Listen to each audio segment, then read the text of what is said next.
जय मसीह की दोस्तों, आज ऐसा एक टॉपिक में बात होगी जो अक्सर प्रश्न उठता है और अक्सर आपको सुनने को मिलती है। तो इस पर बात होगी, क्या पवित्र आत्मा के विरोध बातें क्या होती है, किसको कहता है पवित्र आत्मा का निंदा, किसको कहता है पवित्र आत्मा का विरोध में बात। इसको आप बहुत मजबूती का साथ समझे। बहुत गजब की बातें हैं इसमें कि आपको ये जानना समझना बहुत जरूरी है और बहुत सेंसिटिव विषय है पवित्र आत्मा के बारे में। तो इसको पहले मैं पढ़ता हूं एक वचन को। तो पहले इसको मैं वचन को पढ़ता हूं। लिखा है, मैं तुमसे सच कहता हूं कि मनुष्यों के संतान के सब पाप और निंदा जो वे करते हैं क्षमा की जाएगी। वचन 29 कहते हैं, जो कि वचन 29 कहते हैं कि पहले मैं आपको बताऊं कि हाँ, जो लिखा है कि तुमसे सच कहता हूं, मैं तुमसे सच कहता हूं कि मनुष्यों के संतान के सब पाप और निंदा जो वे करते हैं वो क्षमा की जाएगी। वचन 29 कहते हैं, जो कोई पवित्र आत्मा के विरोध कहते हैं कि जो कोई पवित्र आत्मा के विरोध या निंदा करे वो कभी भी क्षमा ना की जाएगी, बरं वहां अनंत पाप की अपराधी ठहरेगा या ठहर चुका होगा। और वचन 30 को हम बाद में पढ़ेंगे।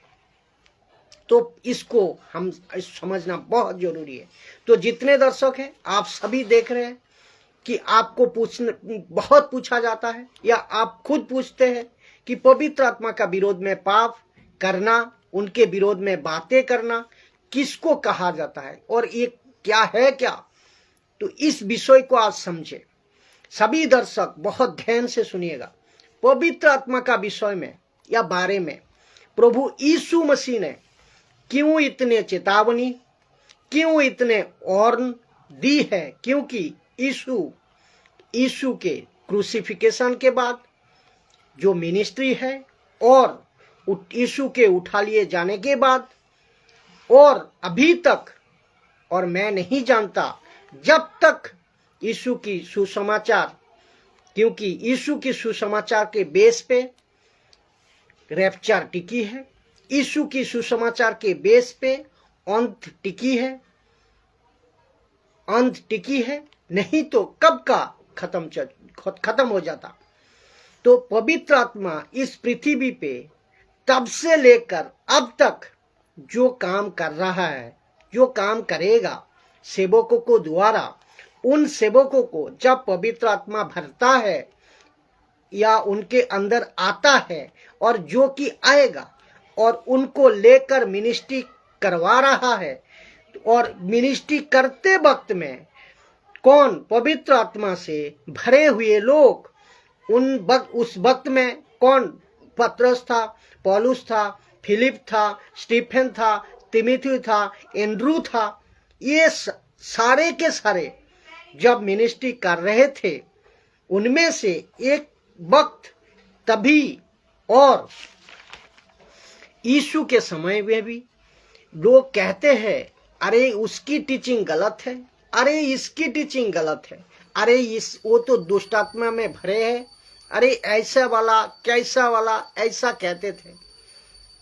मैं प्रूव करूंगा आपको, कैसे करूंगा, क्योंकि आपने 28 वचन को तो पढ़ा है, 29 को भी आपने पढ़ा है, लेकिन इसका निचोड़ जो है 30 में है। तो क्या कहते हैं, क्योंकि वे ये कहते हैं कि उनमें अशुद्ध आत्मा है। किसमें? यीशु में। तो इसका मतलब क्या है कि यीशु का अपमान वो नहीं कर रहे, यीशु का अपमान वो नहीं कर रहा था, लेकिन यीशु का अंदर जो पवित्र आत्मा है, जो उसको अपमान कर रहे थे और क्या कह रहे थे कि जो आत्मा यीशु में है वो आत्मा ही गलत है। जब आपने आत्मा को गलत कह दिया, आत्मा को गलत बोल दिया, तो फिर आप तो पक्का नरक जाओगे। तो आप सेवकों को, सबको मैं कहना चाहता हूं, किसी को प्रचार को सुनो, कोई सेवक को प्रचार को सुनो, वो बाइबल से सही कह रहा है क्या नहीं सुनो, पवित्र आत्मा से बात कर रहा है कि नहीं उसको सुनो, फिर जाकर उसको कहो। आप उसको अपमान नहीं कर रहे हो, आप उसका अंदर जो पवित्र आत्मा भरा हुआ है उसको अपमान कर रहे हो, तो आप तो भाई गया। तो यही कहता है, तो इसीलिए कहता है तो फिर वो आप पक्का नरक जाओगे। तो हमें एक चीज पूछना है, क्या यीशु ने पतरस को शैतान बोला? वो भी तो यीशु के चेले थे, शैतान बोला? बिल्कुल बोला है। कहाँ? मत्ती 16:13 में लिखा है, यीशु कैसरिया फिलिपी को देश में आकर अपने चेलों से पूछने लगा कि लोग मनुष्य के पुत्रों को क्या कहते हैं। यहाँ से कहानी शुरू होता है और वचन 14 कहता है, उन्होंने कहा कितने तो यूहन्ना बपतिस्मा देने वाला कहते हैं, और कितने तो एलिया, कितने तो यिर्मयाह, कितने तो भविष्यवक्ता में से कोई एक कहता है। वचन 15 उसमें उसने उनसे कहा, परंतु तू मुझे क्या कहता है? तू मुझे क्या कहते हो? तुम मुझे क्या कहता कि हे सिमोन, तू तो जीवित परमेश्वर का पुत्र है, मसीहा। तो कि उसके बाद थैंक यू जीसस, धन्यवाद। तो कहाँ था? तो यहाँ हमको देखना है, लिखा है, तब यीशु कह रहा है, हे सिमोन जोना के पुत्र, तू धन्य है, क्योंकि मांस और लहू ने नहीं, परंतु मेरे पिता जो स्वर्ग में है वो ही ये बात तुझ पर प्रकट किया है। तो ये सब दर्शक से मैं पूछना चाहूंगा कि ये बात किसने प्रकट की? ऑफकोर्स परमेश्वर की आत्मा ने, यानी कि पवित्र आत्मा ने। तो एक टाइम पे इसी घटना बाद में क्या हो जाता है, सुनिए। मत्ती 16:23 में कहते हैं कि उन्होंने मुड़कर पतरस से कहा, हे शैतान, मेरे सामने से दूर हो जा। तो यीशु कहते हैं मरकुस का 3:28 में कि तुम अगर पवित्र आत्मा के विरोध में बातें करोगे तो तुम दंडित हो जाओगे, तुमको नरक में भेज दिया जाएगा। और वही यीशु खुद पतरस को कह रहा है कि तुम्हें प्रभु का आत्मा बता रहा है तुम कि फिर अगले पल में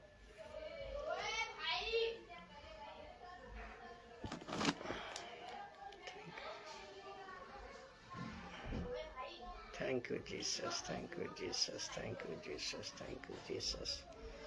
Lord, Father, Lord, Father, Lord, Father, Lord, Father, Lord, Father, Lord, Father, Lord. तो जहाँ था मैं वहीं से फिर शुरू कर रहा हूँ, जहाँ रह गया था वहीं से शुरू कर रहा हूँ।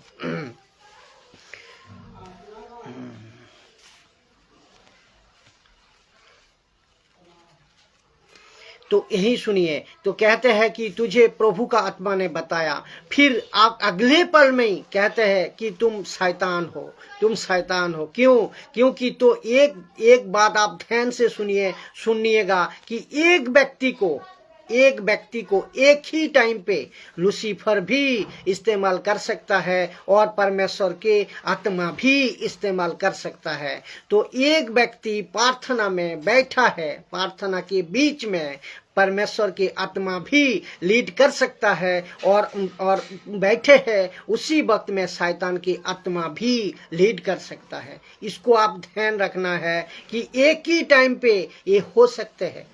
तो दिक्कत ये है कि आप इसको परखें कैसे, आप इसको समझे कैसे। तो वचन पढ़ते हैं, लिखा है कि 1 कुरिन्थियों 14 27 से वचन अगर 27 से 29 तक पढ़ोगे, कहते हैं भविष्यवक्ता में से 2 या 3 बोले और शेष लोग उनके वचन को परखे।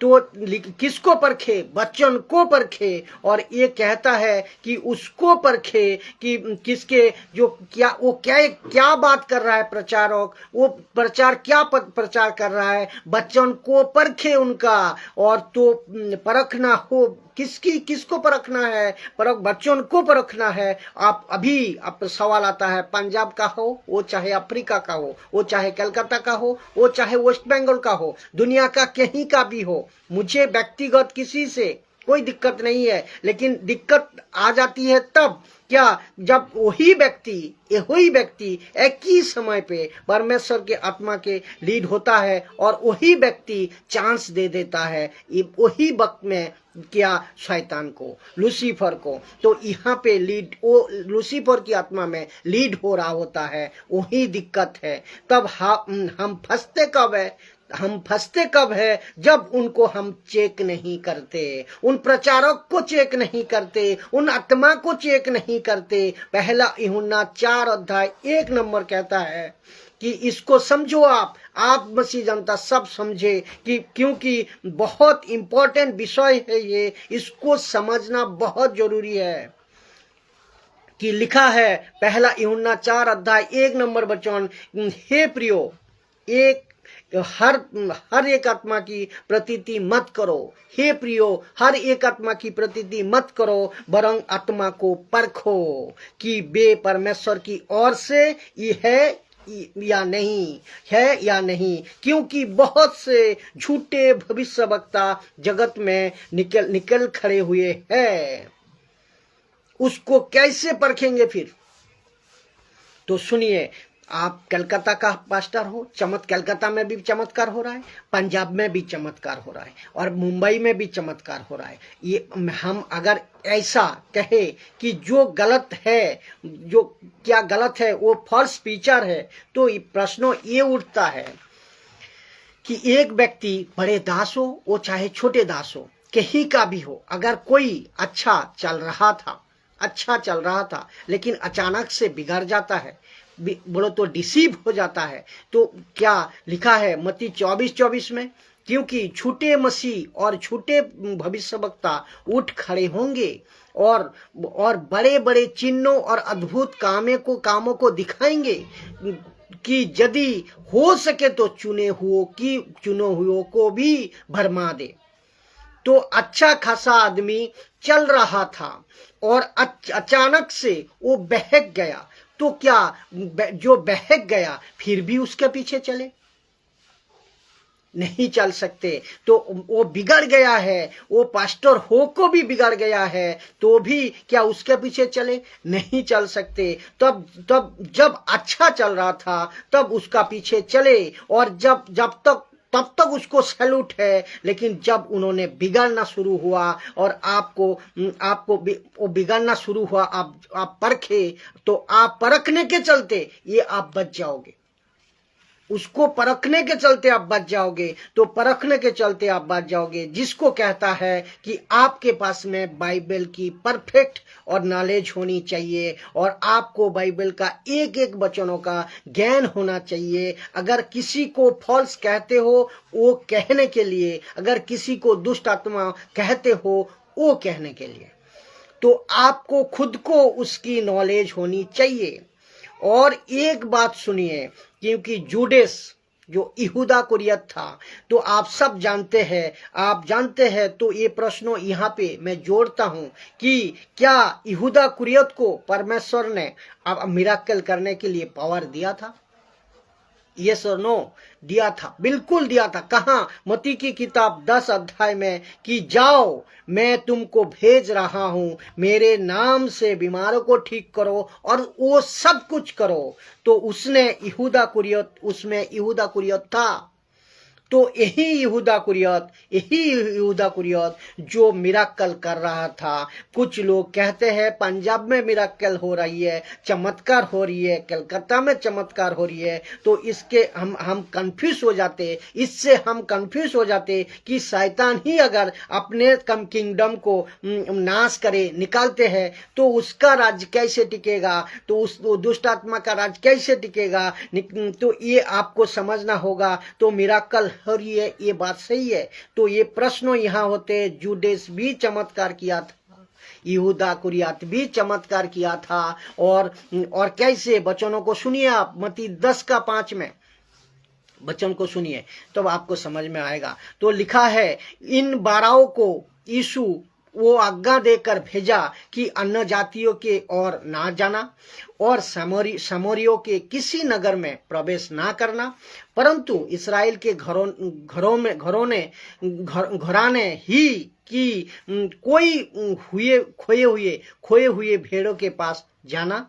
और अब चलते चलते प्रचार कर कि कहो कि स्वर्ग का राज्य निकट आ गया है, स्वर्ग का राज्य निकट आ गया है। तो और 8 नंबर वचन कहता है, बीमारियों को चंगा करो, मरे हुओं को जिलाओ और कड़ियों को शुद्ध करो और दुष्टात्मा को निकालो। तुमने मुफ्त में पाया, मुफ्त में दो। क्योंकि वचन 10 अध्याय और मत्ती 10 अध्याय 4 नंबर वचन क्या कहता है, देखिए, सीमोन कनानी और यहूदा करियत इसमें उसे जिसने उसे पकड़वाया था वो भी उसमें शामिल है। तो यहूदा कुरियत भी उसमें शामिल है। तो यहूदा कुरियत को यूहन्ना की किताब 14 अध्याय में जब यीशु ने रोटी का टुकड़ा डुबा कर दिया था, उसमें शैतान समा गए, उसमें शैतान अंदर आ गए लिखा है। तो पीटर को भी तो इसमें पीटर को भी कहा शैतान, यीशु ने शैतान कहा। और यहूदा कुरियत को भी, यहूदा कुरियत के अंदर भी अब शैतान आया। तो इसका मतलब पीटर भी चमत्कार कर रहा था, इसका मतलब यहूदा कुरियत भी चमत्कार कर रहा था। लेकिन पंजाब के पास्टर भी चमत्कार कर रहा है आज, अफ्रीका का पास्टर भी चमत्कार कर रहा है आज। लेकिन सेम टाइम पे उसको लूसीफर भी इस्तेमाल कर सकता है। अगर ये वचन वो वचन से अगर बहक जाए, शैतान को चांस दे दे, तब ये बात कितनी मजबूती का साथ लेना है, आप समझे। तो एक बहुत ही बड़ा प्रश्न है कि इसको क्लियर करना चाहिए, क्योंकि शैतान ने अगर शैतान के निकाल दिया, तो दुष्ट आत्मा को निकाला, तो अपने राज्यों यानी कि शैतान का राज्य कैसे रहेगा, ये सवाल होती है। क्योंकि दुष्ट आत्मा निकाल रही है आज। और आप जब तक एक गलत पास्टर भी गलत स्पिरिट से भरे हुए पास्टर भी, स्पिरिट का पास्टर होकर भी गलत तरीके से आप मिराकल कर रहा है, तो उसके राज्यों का कैसे नष्ट होगा। लेकिन चमत्कार लूसीफर भी करता है, ये आप जानते हैं। दुष्ट आत्मा भी निकाल सकता है, वो उसको पावर दे सकता है, वो उसको ताकत दे सकता है। तो उदाहरण के तौर पे आप दूसरे रिलीजियन का, दूसरे जो बाहर वाले का पास चले जाओ, बाबा का पास चले जाओ, तो वो भी किसके नाम से निकालता है? वो किसके नाम से निकालता है? वो भी तो निकालता है ना दुष्ट आत्मा। तो ऐसे कितने लोग हैं जो कलकत्ता में है, कितने लोग हैं जो अफ्रीका में है, जो जादू टोना निकालता है। किसकी ताकत से निकालता है? प्रश्न आता है। तो कौन सा यीशु का नाम लेता है वो? कोई यीशु का नाम नहीं लेता। तो कोई मंत्रों पढ़ते हैं वो, और दुष्ट आत्मा को निकाल देता है वो। लेकिन एक बात आपको ध्यान देना है, ओके ठीक है, थैंक यू जीसस। तो कहाँ था? तो दुष्ट आत्मा यहाँ देखना है, एक वो भी निकालता है। इसको आपको समझना होगा कि वो कोई मंत्र पढ़ता है और तो दुष्ट आत्मा भी करती है। तो ये दुष्ट आत्मा क्या करती है, इसको आप समझो। दुष्ट आत्मा क्या करती है? ओके ठीक है, निकालते हैं। तो और दूसरा, एक को निकालते हैं दुष्ट आत्मा, दूसरे को छोड़ जाता है। एक को निकालता है, दूसरे को छोड़ जाता है। ये विषय होता है, ये मैटर होता है। तो दुष्ट आत्मा एक आदमी का अंदर से एक को निकाल रहा है, वही दुष्ट आत्मा दूसरे को उसका अंदर छोड़ को जा रहा है। तो यही होता है विषय। तो दुष्ट आत्मा को निकालती है, दूसरे को छोड़ जाती है। तो इनका राज्य डिस्ट्रॉय नहीं हो रही है, इनका राज्य नहीं टूट रही है, बल्कि ये लोगों को और फंसा पा रहा है और लोगों को और बहका पा रहा है, और वो इसको सक्सेस मिल रही है। और मसीहत में क्या होता है? मसीहत में सिर्फ एक ही होता है कि यीशु के नाम से दुष्ट आत्मा निकालती है, वापस नहीं आ सकती। कब तक? जब तक आप यीशु में ठीक हो, जब तक आप यीशु में परफेक्ट हो। इसीलिए तो यीशु ने कहा कि मत्ती 12:43 में से आगे की अगर दुष्ट आत्मा निकल गया, अगर तुम अपने जीवन को ठीक नहीं रखा तो कईयों दुष्ट आत्मा को, पर फिर नहीं रखा तो सातों लेकर और सातों दुष्ट आत्मा को लेकर आको शैतान वहां छोड़ेगा, उस देह में छोड़ेगा। ये है तरीका। तो मैं ये विषय को लेकर आप सभी को कहता हूं कि वीडियो को खूब शेयर करें ताकि आप खुद एजुकेटेड हो सको और दूसरे को भी एजुकेटेड कराए। क्यों? गजब की लाइन है और गजब की ये बातें हैं जिसको आपको समझना बहुत जरूरी है। जय मसीह की।